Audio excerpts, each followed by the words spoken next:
नमस्कार, मी सोनाली प्रत्योच्च या यूट्यूब चॅनलमध्ये आणि आजच्या एका नवीन व्हिडिओमध्ये तुमच्या सर्वांचं अगदी मनापासून स्वागत आहे. तर आता टिफिनची तयारी करायची आणि आज सँडविच बनवायचं आहे मुलींसाठी. तर त्या दोघींना स्कूलला जायचं आहे आणि सकाळीच आज पाऊस सुरू झाला. आमच्याकडं खूप पाऊस झाला आहे सुरू सकाळीच. तर आता पाऊस वगळल्यानंतर त्यांना पोच करावा लागेल शाळेमध्ये. तर चला आता सँडविचची तयारी करून घेऊयात. आणि 2-3 दिवसापासून एवढा भरपूर पाऊस चालू आहे ना, म्हणजे वावरात पण एवढं पाणी साचलेलं आहे आणि खूप सारा चिखल पण आहे आणि विहिरीला खूप पाणी आलं आहे. तर थोड्या वेळाने आपण विहीर पण बघूयात पाणी किती आलं आहे काय. तर इथे प्रतू झोपलेला आहे, छान असं झोपला होता आणि थंडी पण खूप होती बाहेर, कारण पावसाने एकदम थंडगार असं वातावरण झालेलं आहे. आणि त्यानंतर तो उठला आणि थंडी वाजत होती, त्यामुळं जर्किन वगैरे घातलं होतं आणि हे ज्याचं झुकटं पण घेतलं होतं गुंडाळून.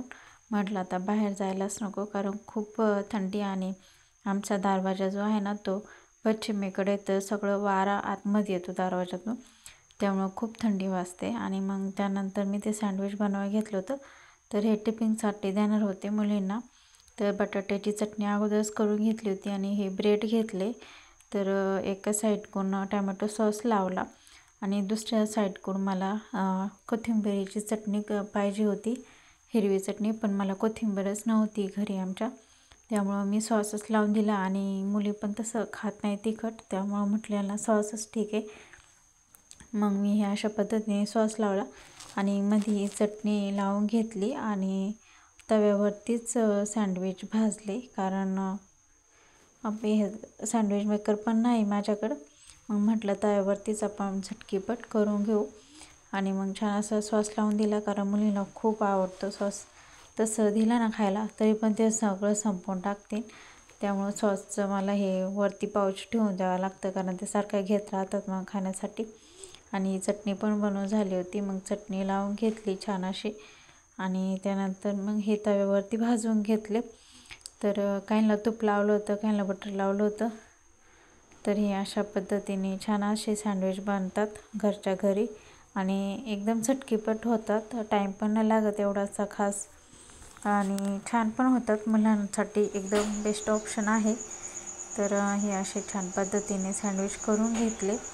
आणि मुलांना कसं काही ना काही वेगवेगळं खायला आवडतं आणि टिफिनला पण वेगवेगळं काही ना काही दिलं ना मग ते छान टिफिन संपवतात. नाहीतर मग त्यांच्या आवडीचं दिलं नाही का मग ते खातच नाही. आणि पेशाचं असं आहे की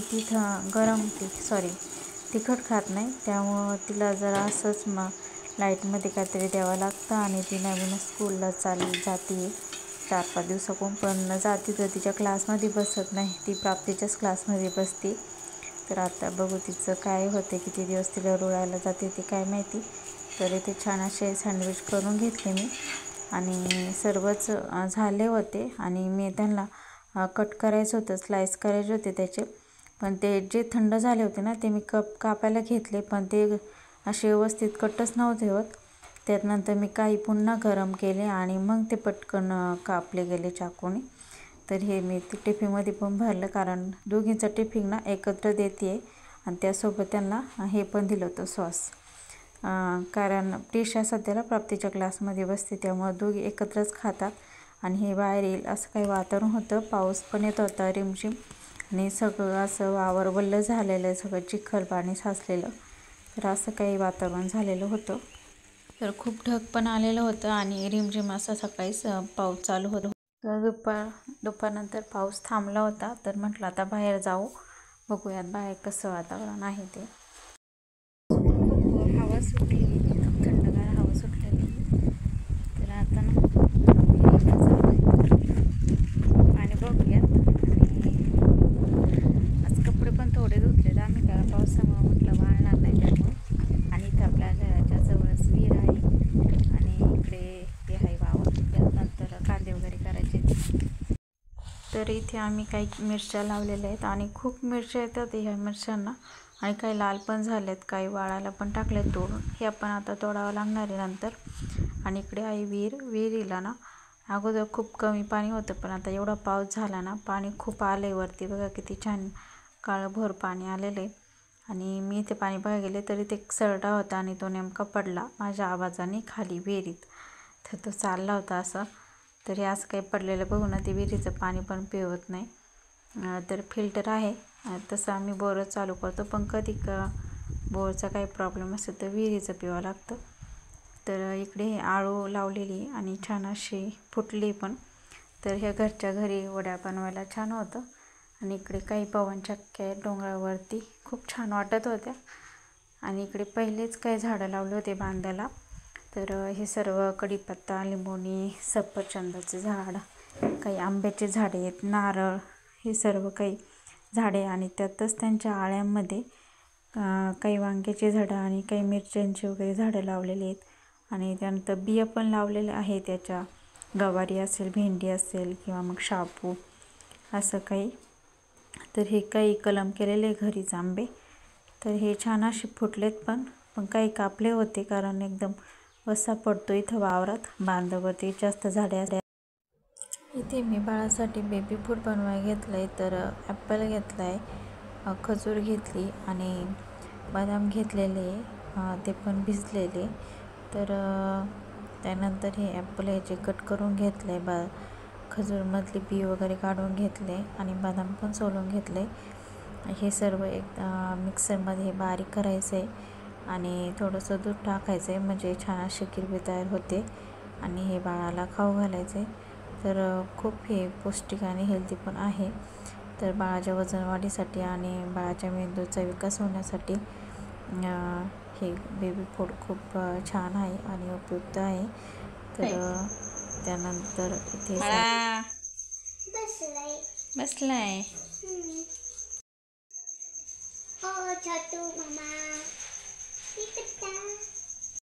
तर इथे बाळासाठी खाऊ रेडी आहे.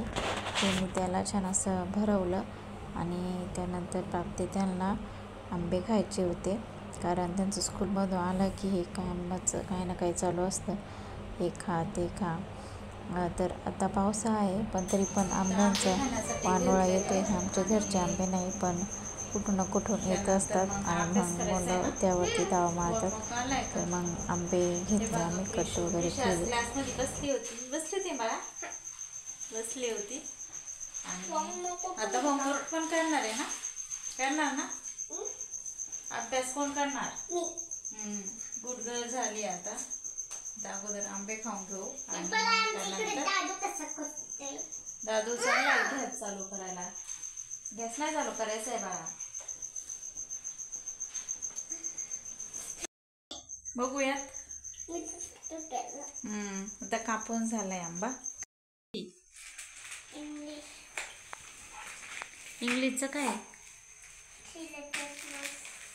हो का? आणि प्रिशा तू कशाचं करते? इंग्लिश बी लेटर लिहिते का? तशी पाठी सरळ धर. हां, आता लिही.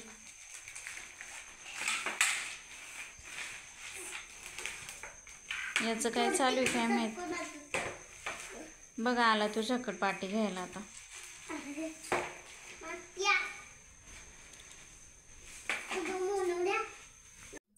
तर आजचा व्हिडिओ इथेच थांबवते. आवडल्यास लाईक, शेअर, सबस्क्राईब करा. आणि व्हिडिओ बघितल्याबद्दल सर्वांचे आभार.